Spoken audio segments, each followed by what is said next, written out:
So, my husband is recording his podcast inside, so I'm going to hide in my backyard and give you my first set of tips on starting the year online. So, for those of you who don't know, my name is Alyssa Davis, and I am actually a teacher at a hybrid school. So, that means that my students come to school face to face with me 2 days a week, and then the other 3 days a week they learn online. So this is actually will be the start of my 12th year teaching at a virtual school. I've been at our fully virtual school in the past as well, and most of my virtual time has been in kindergarten. Spent a little bit of time in third grade, but kindergarten's where my heart is. I love our primary babies. So I have noticed that there seems to be just a lot of worry and anxiousness about how do you start the school year online. So I thought that I would try to offer as many tips as I can and keep giving me feedback, keep asking for things, because this is something that I've done for a long time and I'm happy to share in any way I can. Now, the difference is, and if you've been following me, I think I've shared this before, as a virtual teacher, I do have some advantages because we're set up to be online, which means that my families have the resources they need. They have internet. They have access to online lessons that I kind of delegate out to them, and they signed up for this. So there might be some things that I say and you just think this girl is crazy, because e-learning is a little different. You're adapting. Some people are sending home supplies. Some people are working with supplies that the students have. Some students don't even have the internet. So I know that you're probably working with a lot of things. And if you want me to help you brainstorm some ways to make things work, I'm always happy to help in ways that I can. But I do know that my reality doesn't mirror yours exactly. And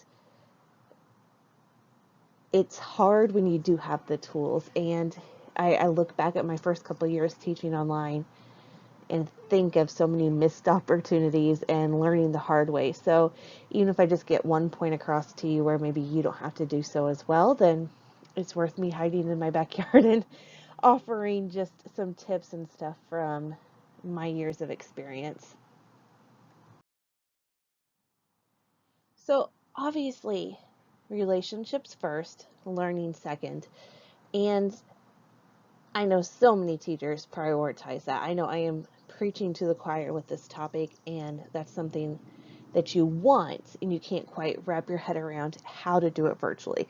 But I'm here to tell you it is so possible. And I have had some fully virtual students over the years that I have felt so close to and was able to build those relationships. But it doesn't just happen. And it doesn't just happen, from repeated communication of the student walking into your classroom every day. It takes a lot of purposefulness, and it takes a very big kind of paradigm shift, if you will, to get to that point. So here are some things that I've kind of noticed that answer that question, how. So the first thing you got to do is you got to pick your platforms. It's almost like resource overload. Our teacher toolboxes are overflowing and saturated, and what a good problem to have, but sometimes I've even felt like my head could explode because there are all these cool things that companies have made free in light of COVID-19 and helping with e-learning, but you can't do it all. You just can't do it all. Tiny humans need repetition, and you've got to teach them how to use it. So think of each little platform or virtual tool as a center. You don't just throw your kids out to the centers the first day of school. You've got to introduce them how to use it. You've got to introduce your expectations, make them familiar with it so that they're learning from it. So all of these little platforms and websites and apps are kind of going to be like your centers for kindergarten, and that you're going to ease into them, and you've got to teach them how to do it. You don't want to do it all on the first day, and that's okay. You don't have to do every single free resource out there just because it's out there and free. If you're kind of a hoarder like I am, that's going to take some mind shift. So I feel you there. So once you've picked your platforms, I use because we have an online school, obviously, where my kids have access to our lessons. We have a program right now, it's called Blackboard Collaborate, that I use to teach my live lessons. And then I like to use Class Dojo. And then IXL is something I have through my school. So I kind of stick to those. Towards the end of the year, I introduced Flipgrid.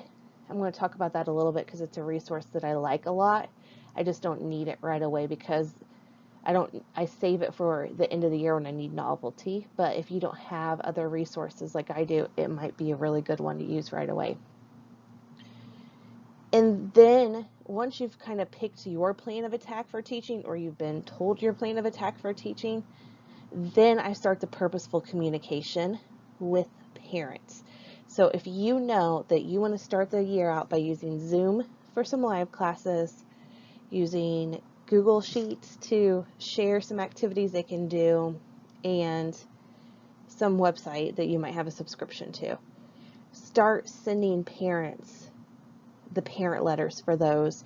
Give them the login information, give them directions and best practices for it, so that they don't in turn have the, like the saturated market of ideas. And that wasn't a good way to word that, but let them ease into it too, because if not, it's just going to be like, bam, first day of school, all these things. So start communication ahead of time so they can wrap their head around it or come up with a rollout plan. And then make a consistent schedule for your families. That has been where I found the most success with virtual teaching is, if I meet with my students for a math class, I try to do that at the same time every day so that they don't have to log in and figure out what time's the math today. Oh, we've got to set a timer. What time's this today? What time's that? And there are some lessons that I'll throw in, like every other day or every Tuesday at this time, or, whatever you've got to do within the expectations of your school. But if it's possible, make that schedule consistent across the board so they know every day I have a reading group at 9, I have math class at 10, and then I can, do my learning around that. They're more likely to show up if it's the same time every day because they're more likely to make that part of their routine. So that's probably the biggest thing I could leave you with, if possible. And then this is the big part. This is the relationships part. This is where you kind of have to let go of your normal way of building relationships. And I know that feels like it's your warm fuzzies and greeting your students and all of that magical stuff, but I promise this can be magical in its own way. And another thing to remember is this is if you're in kindergarten, this is their first time in school ever. But whatever grade you're teaching, this is their first time they've had the first day of school with you. So they don't know what your first day of school usually looks like. They don't know if you usually have this big magical thing and a routine. This is their only first day of school with you. So you get to make it what it is, and they're not going to feel like it's a loss unless you make it one. They're not going to know what they're missing out on because they've not seen it before. So I always start with emailing my welcome letter. So, you usually do welcome letters. I just email it or post it to Dojo or whatever you use. Then I like to send families a schedule. I know as a mom myself and as a planner, that's what gives me the biggest peace of mind, is getting that schedule, knowing when and what I've got to do. And sometimes I know that one's hard. I've had years where I've had to say, I'll send you the schedule as soon as I know, but those staff meetings sometimes come right before you teach. So just as soon as you can get that out, get it out. And then I send tips for learning at home. And that's where I will say, create a place away from the Xbox. Maybe we don't keep the TV on when we're in live classes. Make sure nobody's cussing in the background during live classes. Those kind of things. And tips for, in this case, you might want to give them supplies that they should have at home ready for learning, or how to make a creative desk space, or how to turn your kitchen table into a work area. Whatever your demographic might need. And then how I like to follow that up is apparently every loud car in my neighborhood is out driving tonight. How I like to follow that up is I then ask them to send me a picture of their learning space because I can't wait to see it. And I keep a web page on Weebly, that's Weebly, and they have a blog option. So sometimes when I do challenges like that, I'll ask, can I post this to the class webpage? And then I have the blog setup page is what I call my virtual bulletin board. The word totally left me. And then so I'll just make a full blog post, our home learning spaces, and then post a gallery of all the pictures so they can look at each other's and get ideas and get to know each other. And then you get to know a little bit about a window into their house and their life, and plan for that accordingly too. That can tell you a lot about a kid too. So that's always a fun way to build those relationships, ensure that they've set that up, and it gives them something to do with some of their nervous energy. So I kind of already talked about this with the class web page. I keep mine on Weebly. It's free. I think it's very user friendly. And then I can post all of my stuff on there, all of my links that I want, especially if you don't have a platform for e-learning.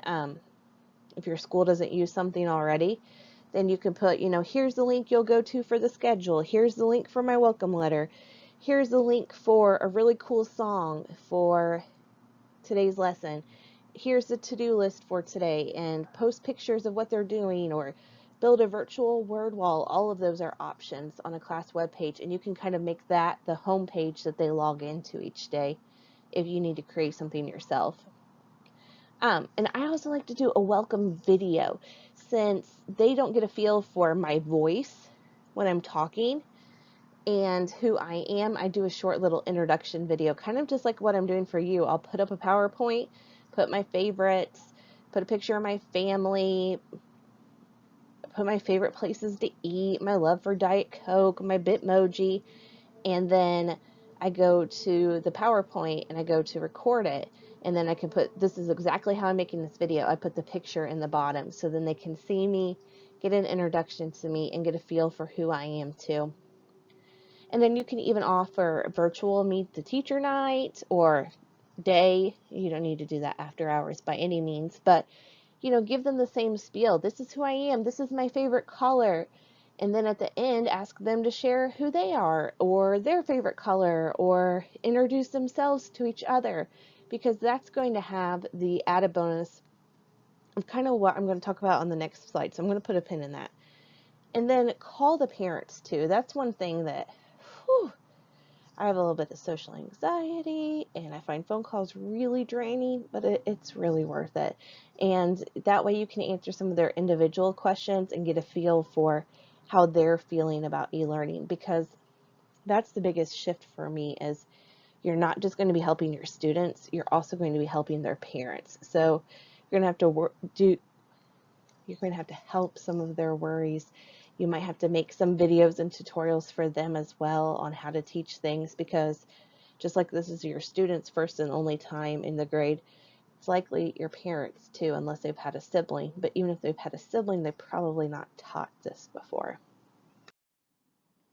So then what I do is I simultaneously get to know my students while teaching them my different platforms. So I introduce a learning tool with a get to know you activity. That way, because one thing I have really, really noticed with e-learning is that parents are very worried about their kids looking put together, the impression, meeting deadlines, all of that. And then that kind of carries over to the students too. So if you introduce something for the first time with something a little more low stakes, like show and tell or what's your favorite color, then parents are less likely to freak out if it doesn't work or they don't meet the deadline.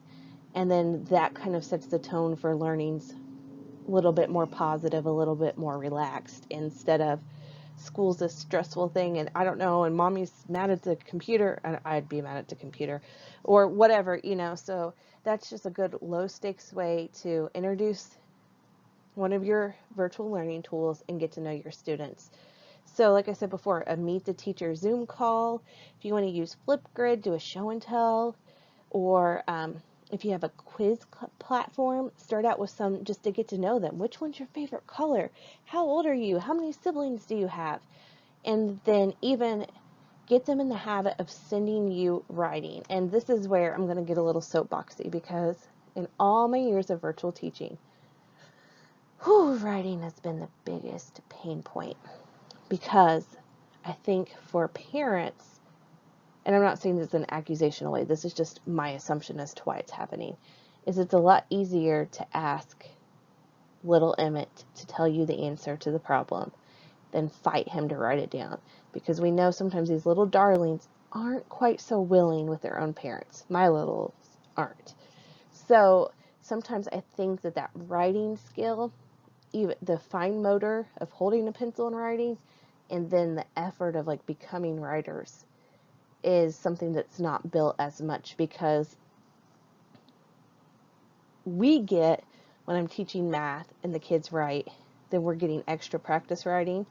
But sometimes I think parents think, well, it's not writing, so he doesn't need to write it down. And I'm overwhelmed with e-learning, and this is an easy corner to cut, or whatever the reason may be. So I always encourage my students to email me a picture of writing samples. And I might do that once a month, or you could introduce it like send me a self-portrait or something like that. They could even share that on Dojo with you, or just email you the picture, whatever is best. But in all of my years of teaching, I've had very few parents who couldn't figure out how to email me a picture, and it's been a long time since that's happened too. So that might be something that once you kind of give them some tools to do, you could set that up pretty well. And the first time I ask that, I Google like, how do you email a picture? And then like I will just copy and paste those tips and put it at the bottom for anyone that might not know. And then the other paradigm shift is you're onboarding your families too. So just like you build procedures and expectations with your students face to face at the beginning of the year, you're going to have the added piece of doing this for parents. And just because this is so new to them.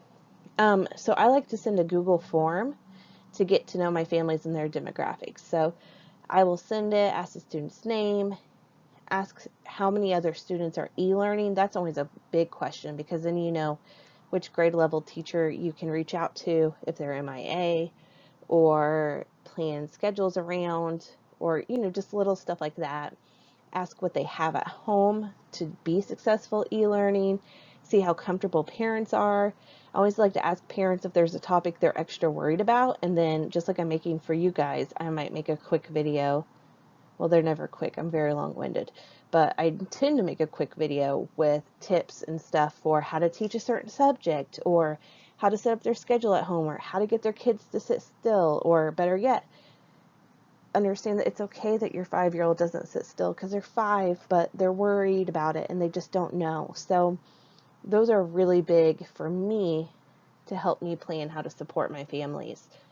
And then in the beginning of the year, I'll send a daily to-do list, just because there's like, you almost need that closure at the end of the day when you're doing something new. So I like to send beginning and ending emails those first couple days. So, hi, hope you're having a great day. I'm so excited. Today, I want you to complete these 3 tasks and meet me at a live class at this time and this time. So excited. Let me know if you have questions. I like to encourage families to email me, and I like to email back as quickly as I can at the beginning, because I've found that the faster I email back at the beginning, the less likely they are to call me, because as the year goes on, I'm teaching live more often, and if they call me, they're interrupting me teaching. So it's just a really good way to let them know, I'll be there by email, I'll be there quickly. You can count on that, but that's just a personal preference. And then at the end of the day, I'll send something to wrap it up. Hope you had a great first day. If you've got all these things done, you're free to go about your business. I'll see you at X time tomorrow. Just because personally, when I'm starting something new, I just need that affirmation. Instead of lingering or am I okay to go? Can the kids go play outside? Will the teacher call and assign something new? Just, kind of let them know the start and finish. And then I fade those out, and I'll fade out the end of the day one. And then eventually I might stop sending the morning messages and direct them to wherever I have them posted. And then the next week I might just direct them, hey, don't forget to check Google Drive or the class website for today's expectations. And then I fade that out too. And you can send it to those families that might not be showing up, or send it to everyone if they need a reminder. But that's something that you don't, once you set up that routine, but you've got to set up the routine, you can fade out. I also said follow up in the beginning. And then one thing too, and this is really, really hard, notice when families are absent. And you don't have to do that in a punitive way, but if little Emmett, that's my son's name, that's why I use that as my example. If Emmett hasn't come to class all week and his teacher's not said anything, it's going to be a lot easier for me to miss class. But if Emmett doesn't come and his teacher sends me an email, hi, Miss Alyssa, we noticed Emmett wasn't in class today. We missed him so much. Is everything okay? Well, I'm going to make that a bigger deal. I'm going to do better about making sure he gets there because somebody notices and somebody cares. So those follow-up emails, even if it's not in a punitive way, just like, hey, we noticed you were gone. Here's what we worked on. Or is everything okay? You know your families, you know your approach. But notice when they're not there, because that's going to make them more likely to be there. And I mean, that's how I feel. If I go out of my way to go to a meeting or go to a dinner at a friend's house and I'm not acknowledged and I might as well could have just not been there, then it no longer becomes a value to you. So just keep that in mind too. And then another tip, it's getting really dark here, this is funny. Create class rules, just like you would do face-to-face. Create those rules for live instruction. Create those rules for how you transition in and out of class. Do you let them say goodbye to their friends? Do you want them on mute? Are they allowed to talk in the chat box for so long? I mean, they're kindergartners, so the chat box thing is kind of new, but whatever. So create those rules together, discuss them, cover them in every class. Then you can phase out to every morning, then every Monday. That's not something you have to do all the time, but I like to create my rules in the form of a pledge or class promise. So then at first we will read them together at the beginning of every class, and then I might just do it every morning class and then phase that out as well, because I mean, it will cut down on time and instruction, but that's the groundwork you've got to lay in kindergarten. And then I have always had affirmations for my kids when we're face to face.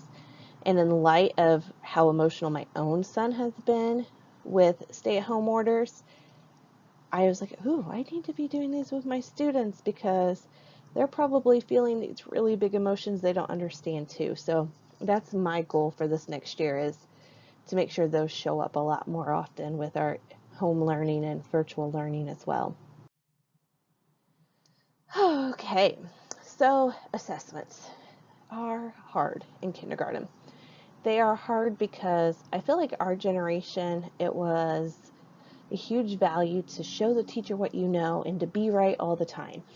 And in today's world with education, it's more, let us know what you do know and let us know what you don't know so we can fill in those gaps. Like, it's not just working for the A, you've got to get it right every time. It's truly about learning, and show me what you know so I can teach it to you, or move past it, or what you don't know so I can teach it to you.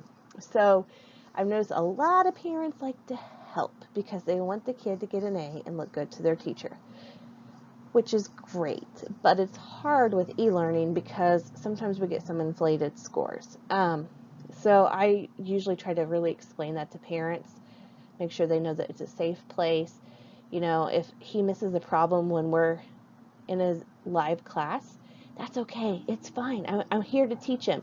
So I even like to start out, being really dramatic, like, we're here to learn. If you already knew this, we wouldn't need to be in class together. And sometimes, like, I make it a big deal to the students, which I would anyways, but also hoping that, like, their parents catch on some of that growth mindset stuff too.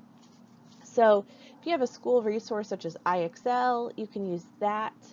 You can create a Google form quiz. If your time allows, it's really better to do it one-on-one with your students, and set up like a live Zoom and show them a letter card and ask them to tell you what it is and write it down. I've given dibbles online before.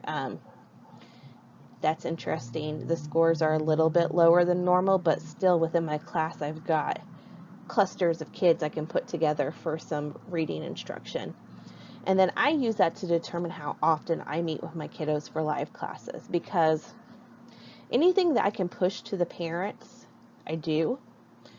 And the way my model's set up is I kind of give like the general instruction, the whole class pacing to the parents to cover, and I do like the targeted instruction with my students in live classes, and I try to meet with small groups more often than the whole class. So that's kind of my approach. And then share tips with parents. So just like you would normally share tips with a teacher down the hall, and I learned this song or this poem and all my students got it, email that to parents or give them a place to check for it or put it in your newsletter, because they are now your co-teachers and they don't have a 4-year degree and years of experience in their teacher toolbox. So anything you can share with them, I always say, we're all adults. It's a lot easier to delete an email than it is to struggle for an hour and wonder if you should bother the teacher one more time. And then kind of going to that, I always encourage my parents to reach out to me, especially if there's a topic their student's not getting. And I set it up just like I did. I actually have a parent orientation too. So I have a students get to know you, and then I have a parent orientation where I just meet with the parents and kind of lay down, here's what e-learning is what it's going to look like, let them ask questions, all of that. And one thing that I always say is, if you've been teaching the same concept and that you're just kind of hitting that brick wall, email me before you get close to the brick wall. Email me before everybody reaches their frustration level, because I might have a song or I might have a tip that I can share with you in my teacher toolbox. And then here are the last two things, and I don't even know why they're on this slide because they don't make sense on this slide. But I like to make flipped videos, the same format I just talked to you about. If you're not sure how to record a PowerPoint to a video, I actually have it on my Instagram TV. And so my Instagram is really weird. I'm not a normal teacher Instagram. I'm just me sharing my life, and it's fine. It's me. So you'll see like all this home decor and lifestyle stuff and think this is not a teacher Instagram. But if you click the TV icon in the middle, I've got so many things for you.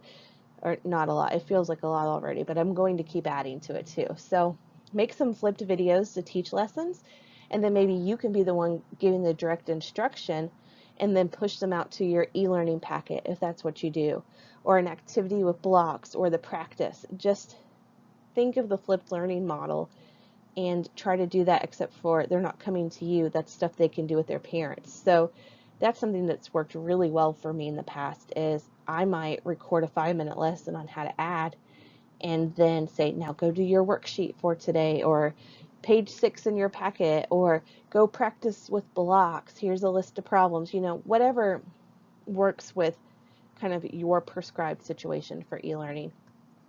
And then this is the last random one that doesn't belong. It kind of belongs on this slide. If you have to have a tough conversation, or a conversation where like your tone might be misconstrued, go ahead and record yourself saying it so that they can hear your voice. So that might be, I noticed everybody passed last week's math thing, and you guys, that was the pre-test. So I just want to take a minute to remind you that it's okay if your students don't know, but I've got to know they don't know to plan how I'm going to help you. Like that kind of thing. If it's something where your tone might be misconstrued and you really do mean well, that email that you want to send your team to check for you and make sure you have enough smiley faces, sometimes it just helps to record a 2-minute video of you actually saying it and ask them to watch it. So that is, oh wow, words. Okay. Those are my tips for getting started. This is a very, very surface conversation. If there are any parts you want me to dig into deeper, please let me know. This is one of those things where it's so ingrained in me that I might not get that it doesn't seem obvious to someone, if that makes sense. And I don't say that in like a snotty way, but just I might have tips for you that I don't know are tips for you. So this is something I've been doing for a really long time, but this video is getting very long. So those are my tips for getting started. Keep building community and just think of all the ways you can do that at the beginning, and then the learning can start after that. The first 6 weeks of school, if you read Responsive Classroom, is a great one. You can even have those morning meetings online. So just anything that you can do to build relationships with your students and their parents, you've just got to do it online. So instead of thinking, how am I going to have this parade? Maybe to just take a step back and think of, how do you interact with people on Facebook? How are you interacting with me right now? And think of how you can bring that to your classroom. So I wish you all the best. I promise it can be magical. It really can. I know it's not what we want, but there's a lot of potential. And then I'm starting to look like the Blair Witch Project because it got really dark really fast. So I'm going to go ahead and get off here. And please, please, please don't hesitate to reach out. You've got this.